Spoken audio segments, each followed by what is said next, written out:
your daily dose of sports and fun. This is the Morning Drive Podcast from Double T 97.3, presented by Cantex Roofing and Construction. I'm Mike Hebert, owner of Cantex Roofing and Construction. Every day is game day, and we'll get it right when it comes to your roofing, construction, windows, and mirrors. Call Cantex Roofing and Construction today. Together, we are one serving you. Here this morning on the Morning Drive. The biggest question for me right now is, what is KU doing internally? Are they going to have some kind of internal investigation to see what else is behind this? You know, whose knife is it or was it originally, and why did that person not come forward if it was a staff member's knife? And why did and I feel like that the university at the chancellor level, KU has a chancellor. They do not have a president. The chancellor's in charge of the whole thing. There needs to be, I think, a more public apology to Texas Tech. In terms of we got this wrong, and our coach was wrong, and our university apologizes to you for disparaging and dragging your team through the mud, and your fan base through the mud, and your university through the mud. As a Kansas grad, that's what you're wanting right now? I want them to investigate I want them to get down to the real story. What really happened on that sideline? I think it's got to be bigger than the Kansas investigation. I wouldn't trust Kansas in this situation to be, or any school. I'm not saying Kansas.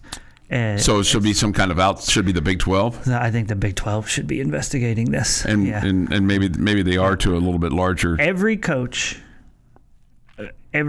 talks about, they talk to their players about, hey, we always hear these coaches say these things. They're going to tell us, in these media press conferences, at the beginning of the season.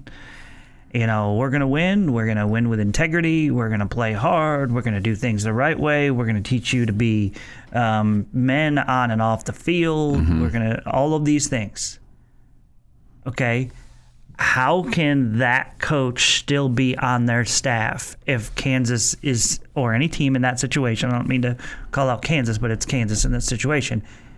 If they're dealing with the situation that they're dealing in, with the deceit that they just did, with an intent to besmirch another school or program, how can they continue with that person on their staff if they're going to say those things? Right? Yeah. Right? Yeah. And so I also don't trust Kansas, or wouldn't trust any school in this situation, to investigate themselves. That's fair, but I think the Big 12 needs to be involved. That's fair. I mean, they still don't have they have no. You would when TCU accused Texas Tech baseball program of throwing water on their dancing cheerleaders on top of their dugout. Did they allow the Big 12, did they allow Texas Tech to investigate that themselves? Or did the Big 12 investigate it? Big 12. Big 12. The Big 12. This is 100 times bigger. No question. 100 times bigger. No question. Nobody ever died from getting water splashed on them. The Big 12 needs to be involved. Well, here's the other. Kansas can't be trusted in this situation. Here's the other thing too: is if you're throwing a knife, we just talked about this during the break, that especially into a pile, especially from the stands, no matter where you are. I mean, because still the stands are, 5-10 yards back from the benches there on the east side. The likelihood of hitting somebody is pretty high. I mean, and it didn't hit anybody. So where'd that knife come from? And why hasn't that person said that was my knife? I guess they're afraid. It didn't hit anyone because it came out of the staffer's pocket. Right, and that's my point, is that there wouldn't have been. That's my point, is that there would have been more of a reaction if somebody had been hit. That's my point. Where's Crocodile Dundee? Yeah, you're not accusing someone of hitting you with a tortilla at that point. You're accusing someone of, assault. Yeah. I'm trying to quick read an article here in a long article in the Kansas City Star this morning about it. The question is, how did that knife end up on the sideline of a college football game? Yeah, because somebody from KU had it in their pocket, and did they drop it on purpose to make Texas Tech look bad? Did they misrepresent themselves to the coach and say, "Hey, look, somebody just threw this on the field," and the coach goes crazy and he looks like a fool? And he accuses a fan base of doing something they didn't do. Yeah. Yeah, I don't think there's any question that it was done intentionally, right? I don't know. Are we holding out belief that it was an accident? Nope. Even if it was an accident, well, I mean, they very quickly could have squashed Yes, it was. The question is, was it premeditated? Was it planned? And it's hard for me to believe it was an accident when the guy 10 seconds later or whatever it was turned around and sprinted back there looking for it. It was like he dropped it on purpose so he could go find it and pick it up and say, "Look what just got thrown at us." Mm-hmm. That's what I see in the video. Mm-hmm. But somebody else picked it up before he got to it. That's what I see in the video. I mean, I don't know that as a fact, but that's what I see in the video. Again, I don't know how that dude and how Kansas can still be a part of that program, and Kansas today can still say, investigating and schmestigating, this guy's got to be gone. And let's change this to, because not everybody carries a pocket knife. We all carry keys. If you've dropped your keys and someone says, "Hey, I found these keys," everybody's going to look at those keys that you're showing. And what's your first thought when you see your keys in somebody else's hand? Oh, hey, those are mine. Had that happened, it could have been an accident. Yeah, absolutely. Then it could. Then it would. No. That's mine, Coach. Thank you. At no point did this guy come forward says it's not an accident. Yeah. And so the Big 12 needs to figure out. I don't know if they're going to be able or not.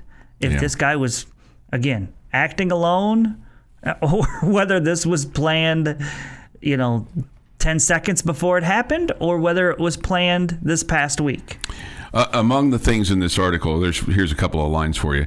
It would sure be nice if the Big 12 Conference could tell us what their investigation has revealed, or even if they plan to investigate it further at all. Leipold's inaccurate narrative occupied a lot of air in the room Wednesday, but there should be just enough left to dig for that story.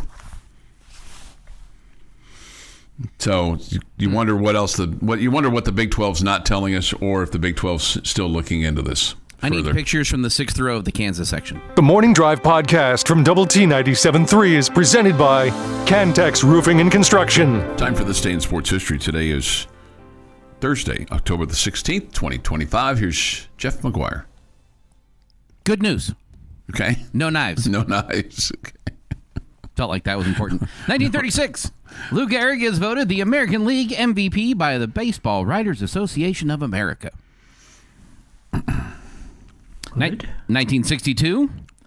New York Yankees win their 20th championship, beating the San Francisco Giants 1-0 at Candlestick Park for a 4-3 Baseball World Series victory.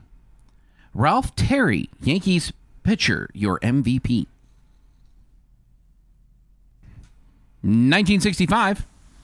Donnie Anderson's 103-yard kickoff return and Jeff White's touchdown catch with 1:03 left helped Texas Tech beat Oklahoma State 17-14. 1974. Oakland A's pitcher Ken Holtzman is the first in his first at-bat of the season. I'm going to say that again because I screwed it up a little bit. Oakland A's pitcher Ken Holtzman, in his first at-bat of the season, you get a home run, built a third-inning home run in Game 4 of the World Series and gets the win, 5-2. Sweet. 2005. I miss pitchers hitting. I know you do, but I miss anybody hitting recently other than That's a really good point, Jeff. That's a really good point. They were just in the second year of the designated hitter, and that was at a time where in the National League Park, the American League pitchers hit. Yeah.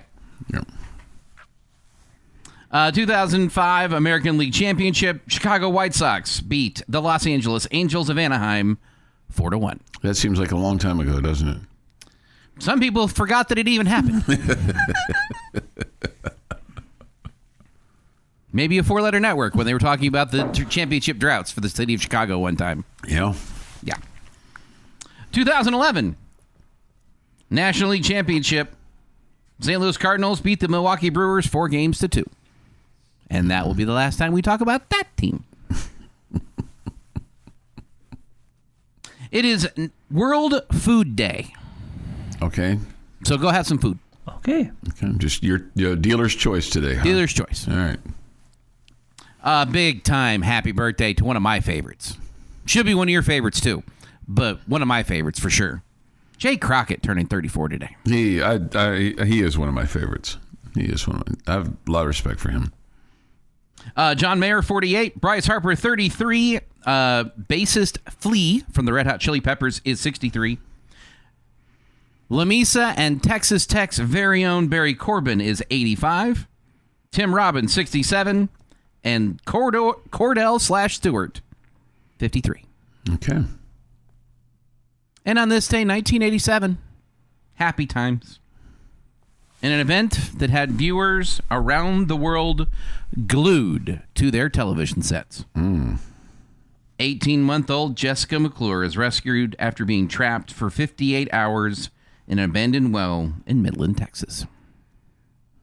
And that is this day in sports history. This day in sports history, 6:48 this morning here on the Morning Drive. You know, this incident for Lance Leipold and his football organization cast doubt over him, and you know there'll be some big donors that look at this and go, okay, this is a guy representing us. This is a guy that we're trusting literally millions of dollars for. This is a guy that we tore down our stadium, rebuilt, football facilities, have committed literally hundreds of millions of dollars.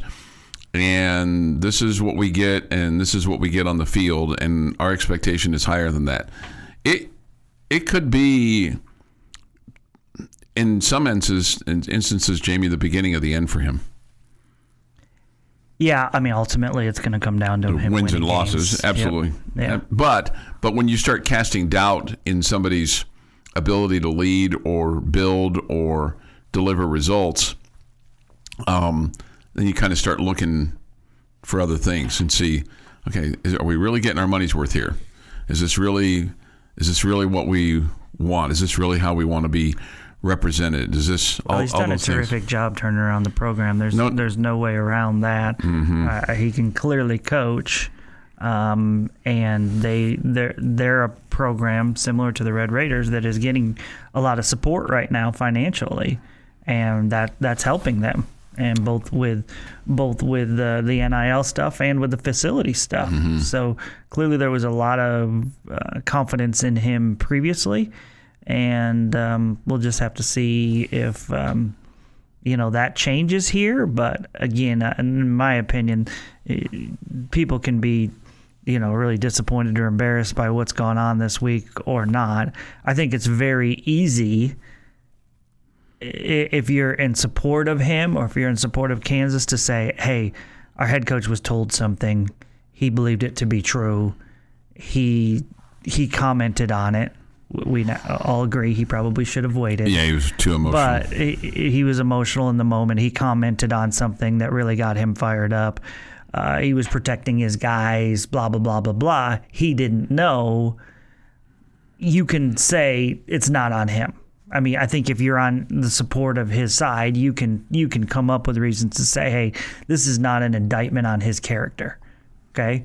You can't say that about the staffer that did this, but you can say that about somebody pulled the wool over his eyes, and he didn't know. He trusted his staffers, and they ultimately made him look bad, right?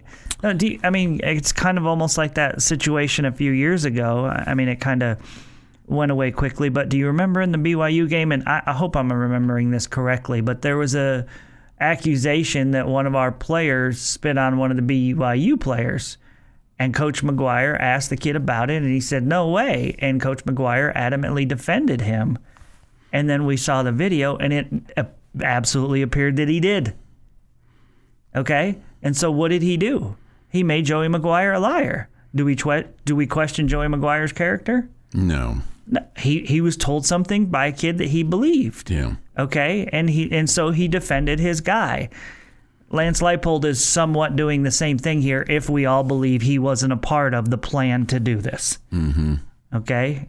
So if you're on the Lance Leipold side of things, you can easily say, again, he didn't know. He didn't know. He was told something. He believed it to be true. Yes, he probably should have waited until they found out more information, but in the heat of the moment, you understand him sticking up for his guy. So I guess I'm defending Leipold here a little bit if on the Kansas side of things, if people are all of a sudden going, well, this isn't the guy we want to lead our program. If they find out he had something to do with it, that's a different story. He should be gone yesterday. Yeah. Okay? And that's why, again, you can't expect Kansas to do the investigation. This has got to be the Big 12. And it can't be the NCAA either. Somebody that was here though. NCAA does not do anything. Yeah, this is a conference. This is a conference issue. We don't want Oklahoma State to get penalized over this. Yeah, they didn't do anything. All they did was have an awesome student section waving naked. Feels like Oklahoma State's been penalized enough at this point with their record. I'll just say this: somebody that was here, that was on that sideline, has a guilty conscience because somebody knows the true story. I know who it is. The guy who dropped the knife. Right, but okay. my point how is he not fired already? How is he not? Well, he's done a great job of keeping himself concealed, maybe. No, I don't think so. I saw him on the video. Well, but I mean, the question is, why hasn't he? We don't know who he is. Yeah, we don't know who he is. They know who he is. And why haven't they announced that he is no longer? And why hasn't he fessed up to whatever it is that whether it was something innocently dropped or it was planted? I mean, he knows. He knows the truth. I think that truth will come out. The problem is, it's hard to put the genie back in the bottle for all the bad publicity that this has caused. So, it is. A lie gets around the world before the truth has a chance to put its shoes on. Yeah. Okay. What kind of shoes does truth wear? Do they match the top? You know. The Morning Drive podcast from Double T 97.3 is presented by Cantex Roofing and Construction. Here's Game 3 from Los Angeles. That'll be at 4:30. First pitch just after 5, and then later on tonight, the Blue Jays and the Mariners from Seattle. The little bit of snippet of baseball on the radio that I got to listen to last night, Jamie, I tuned in. This is, I guess, about 7:45 last night. I'm getting ready to run an errand, and the announcer immediately says, well, the sun field's really coming into play.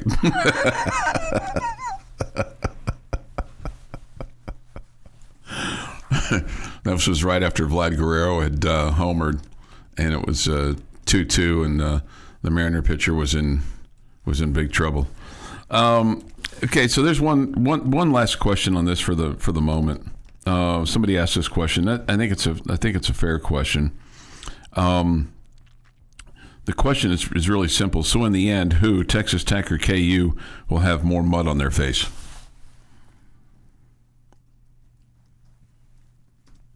Go ahead. Okay. I think KU should have more mud on their face because what they did was was within their program. It was within their people. It was within their football family, so to speak. You know, the dropping of a knife, the presenting it to the head coach, the making it look like to the officials that a Texas Tech fan had or somebody from the stands had thrown at their bench, which was not true. They went crazy after the game. So I think KU should have more mud on their face because in the end, somebody is lying, and that person has not been exposed. We've seen him on the sideline because he dropped the knife. We saw the KU player pick it up. We saw somebody else present that to the coach. We saw the coach go crazy after the game. And now it's been, put out there what's transpired, and KU's gotten a fine for disparaging a conference colleague and the Big 12 in terms of how they handled things. So it should be KU because of that. Will it be KU in the end? I mean, I think some of that story is yet to be written, but the person that started all this needs to be released from their duties from KU and needs to man up, frankly, and say, "Hey, it was me. I'm the one that did it." I'm the Judas, so to speak, and take the heat off of their head coach, because the head coach stuck up for him, and now he's got his neck out there hanging, and he put himself in that position as well. But I fear that Texas Tech already has more mud on their face than they can get off of their face because of those accusations that you can, and it's embarrassing. It's embarrassing from my standpoint that KU put themselves in this position. They should have just shut up. They should have not said anything about it. They should have just pointed out the fact that, hey, the rule is they throw tortillas on the field after the opening kickoff. There's supposed to be a warning, then another warning, then a penalty. Then to whine about it like they did was just incredible to me. And then to put themselves in the position that they did with planting a knife and presenting that to the official as they're throwing knives at us, Mr. Official. And then there's another penalty, and then they go crazy in the postgame press conference, and the headlines are all besmirching Texas Tech, and now after the fact it's actually KU that's in the wrong. So it should be KU, but I fear that there's more mud on Texas Tech than you can wipe off just because the headline screamed fan throws knife at bench, and the apology aspect of it and the Big 12's coming out is not going to be as big a headline as the initial one of throwing it out there and with the fan throwing the knife at the KU players. I agree with your initial answer. KU by a long shot has more mud on their face. Should have. It should. Does. Okay. I don't think this was a major story at all because I don't think anybody believed it from the get-go. I don't think anybody across the country or across the conference was believing that a knife was thrown. Okay, now do they believe that we throw tortillas at an opposing team? Yeah, sure. I don't think anybody believed it from the get-go. I think character has been absolutely questioned by the Kansas program itself, which is the reason I think nobody was questioning Joey McGuire's character. No. I mean, the head coach of the Jayhawks and their staff being in question, the fact that the conference commissioner came out and basically called the head coach of Kansas either a liar or somebody on his staff a liar. There was no come out and talk about how nobody in the Big 12 put out a press release that said Joey McGuire isn't patrolling his fans. I think, again, everybody knows we throw tortillas. Everybody in the conference, wishes we did it differently. All the above. All that's fair. I don't think anybody's talking about tortillas at this point. I think everybody's talking about premeditated deception by the Kansas coaching staff. That's way bigger story than unruly fans. Way bigger. I don't even think it comes close.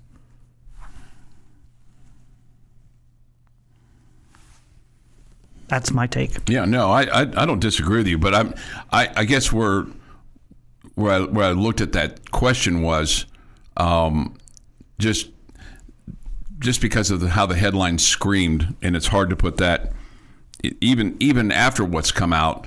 There's still going to be a bunch of people out there that say, "Oh, they throw knives at people," which is completely ridiculous. I don't think people are saying that.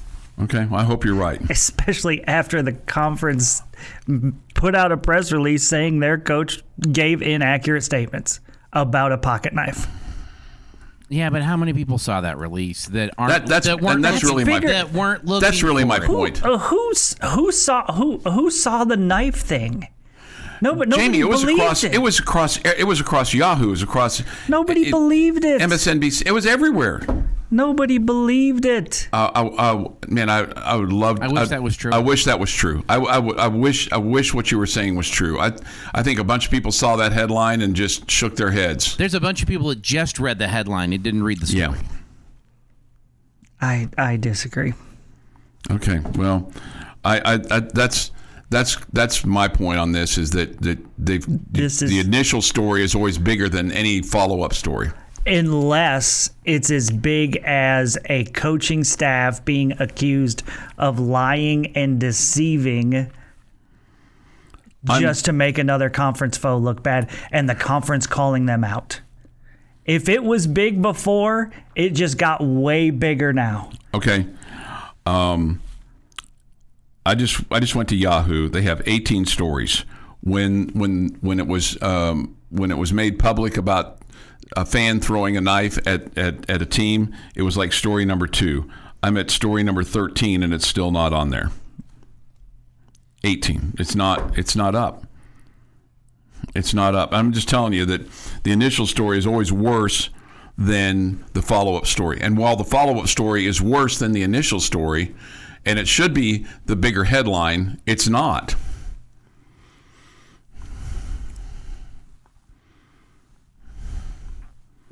It's the old if dog bites man, that's not a headline. Man bites dog, that's a headline.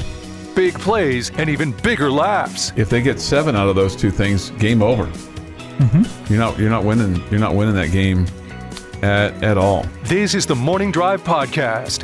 Basketball players who don't wear the shoes that match the uniform. Yeah. Okay. Yeah. Match the color scheme of the team they play for. From Double T 97.3. All right, gentlemen, let's talk some Red Raider men's basketball. Okay. I think this is a wide open question here for us. I think we all know that Christian Anderson and JT Toppin are absolute studs, and they're expected to lead you this upcoming season, as they were big parts of who you were last season. Mm-hmm. I think we all have heard a lot about Lawan Watts, the transfer from Washington State. Maybe he kind of takes the Darion Williams role. Okay. And I think we all believe he'll be a key factor for you and maybe your number 3 key guy. Okay, we all agree on that? Sure. Yeah. Now you want somebody else. So who else do you think, who's next on the list of key guys for this basketball team? Who do you think it is? I think this is wide open, but at the same time, I think this is a little bit difficult just, without having seen the team practice or anything or play a game or anything. So who do you think is that next guy that we're all going to be talking about as one of the stars of this team once we get going? Okay, I'm going to give a shot at pronouncing his name, okay? And I have not seen a pronouncer on him. Luke Bamboye. Yeah, that's right. The 6'11 sophomore from VCU. Was Atlantic 10 Conference all-defensive team and all-rookie team. Was 3rd in the A-10 as a freshman with 75 block shots. That's 2 a game. I mean, you need a rim defender. Was tied for 17th amongst all players with his blocks per game average. Averaged only 3.8 points a ball game and 3.3 rebounds per game. Started 24 games.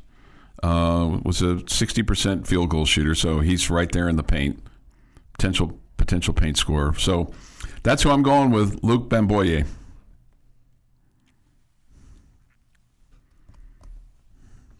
I think you stole Jeff's. No. This is hard.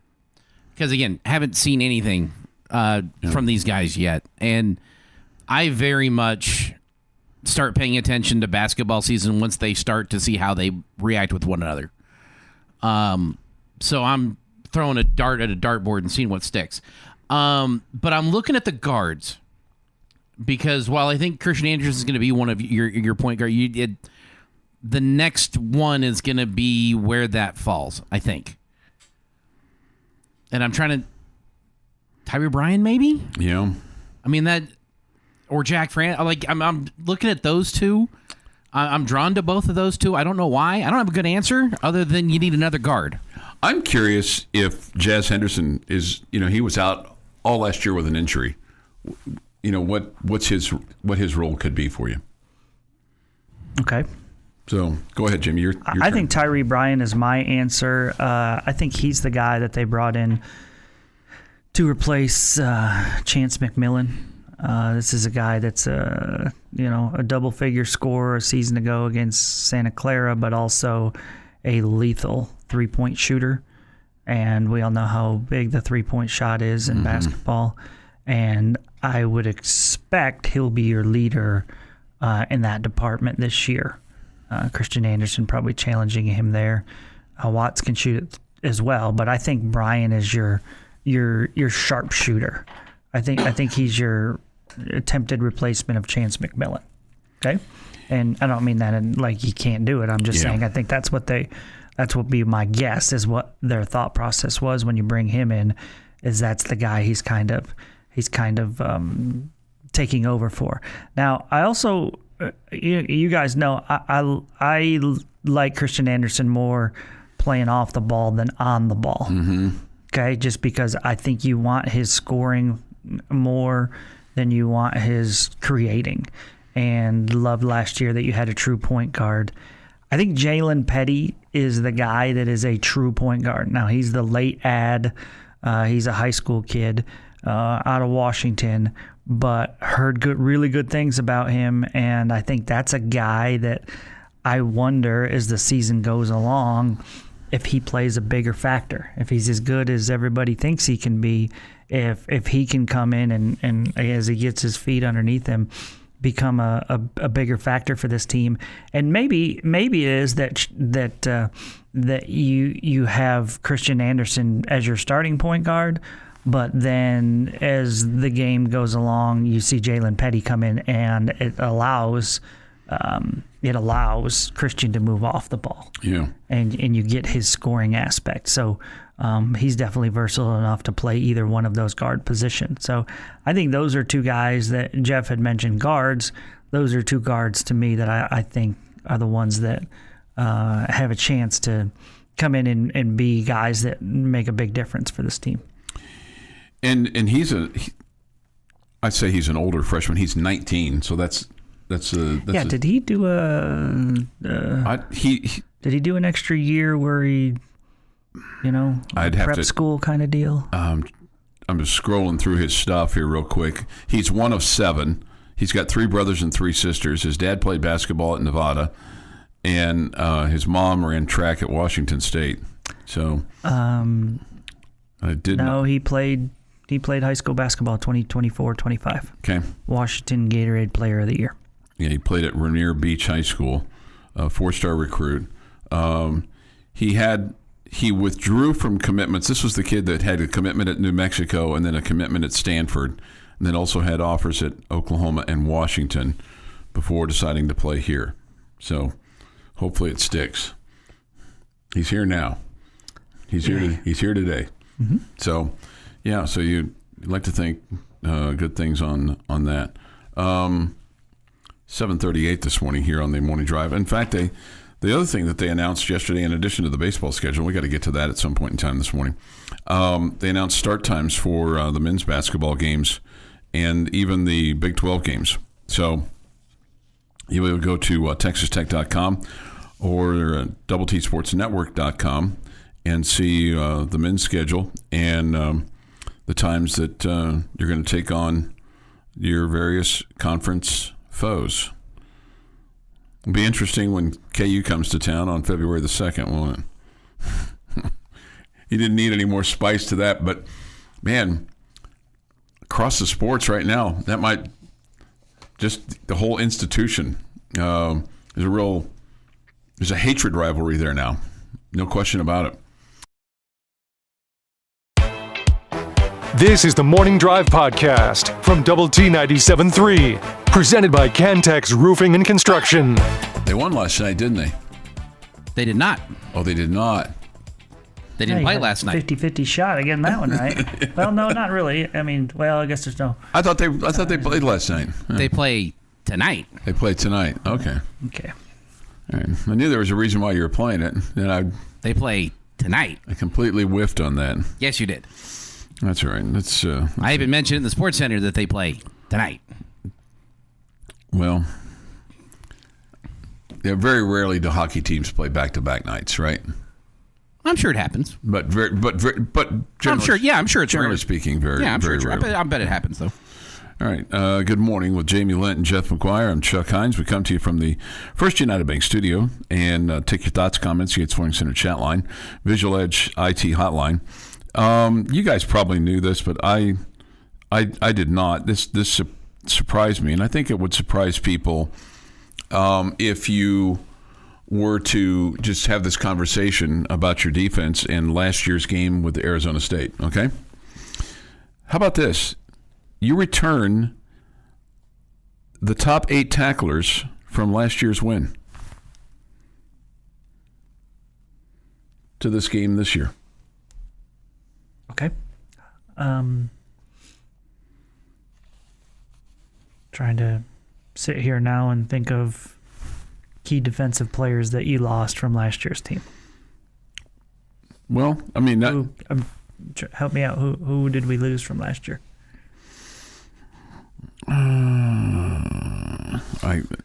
I'd have to go back and look at a roster. I can't remember a single one. That's just me forgetting names from a year ago. Mm-hmm. But, I mean, obviously we remember the guys that are back because they're on this year's team.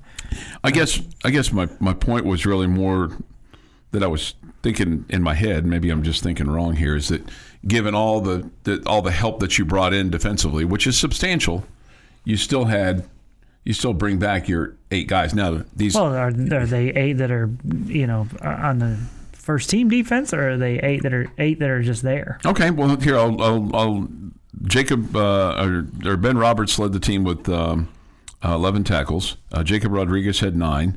Chapman Lewis, who is on the list potentially to play this week for the first time this year, had 7. A.J. McCarty, Amir Washington, Mo Horn, John Curry, and Brendan Jordan all had 4 each. And Rodriguez had one of the 2 tackles for losses for Texas Tech, while McCarty and Washington combined for the other via a sack. Okay? So it's about half and half of guys that are big factors on this year's team compared to clearly they were bigger factors last year. Yeah, maybe role players or guys playing in relief or getting getting a few snaps. But again, that speaks to what we've been talking about all season long with regard to the depth of your defense because of the amount of money or amount of players and money too that you spent to have guys come in to in some cases enhance or replace some of the guys that were playing last year. So I don't know. I just thought that was a little interesting more than anything else. And then a guy that played for them last year, Ian Hershey, is on your team right now. He was a field goal kicker for them last year. Oh, I did not know that. And so he had a 34-yard field goal. You knew that, right? Or you remember? I didn't know that Hershey was an ASU guy. Yeah, so he kicked a 34-yard field goal in the ball game last year against Texas Tech that came on early in the second quarter. And then what was his reason for leaving? Because I think they had another kicker he was competing with, and maybe couldn't get above him.